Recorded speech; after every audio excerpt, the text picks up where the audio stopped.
بسم اللہ الرحمن الرحیم۔ السلام علیکم۔ چلغوزہ، اس کا نام تو آپ نے سن ہی رکھا ہوگا، جو کہ عام آدمیوں کی پہنچ سے خاصا دور رہتا ہے۔ ہماری ویڈیو جو آج کی ہم بنانے جا رہے ہیں یہ اسی کے متعلق ہے، جس کی حالیہ ایک ڈکیتی کی واردات جو کہ آپ سن کر حیران ہو جائیں گے۔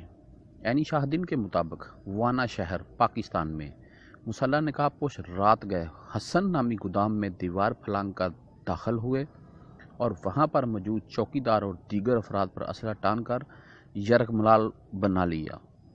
ڈاکوؤں نے نہ صرف اسلحہ کے زور پر نقدی اور موبائل چھینے، بلکہ گودام سے 23 بوری چلغوزے کی بھی لوٹ کر ڈبل کیبن گاڑی میں رکھے اور فرار ہونے میں بھی کامیاب ہو گئے۔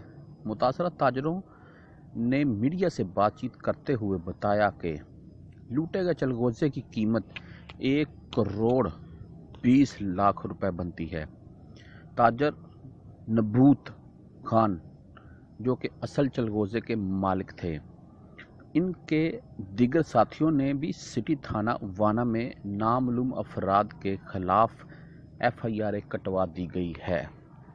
تاجر نبوت خان کا کہنا ہے کہ یہ جو ڈکیتی چلغوزے کی ہمارے گودام سے ہوئی ہے، اس میں لازمی کسی کی ملی بھگت شامل ہے، کیونکہ اتنی بڑی ڈکیتی کی واردات اور اتنی زیادہ تعداد میں بوریاں، یہ کسی کی ملی بھگت سے ہی کام ہوتا ہے۔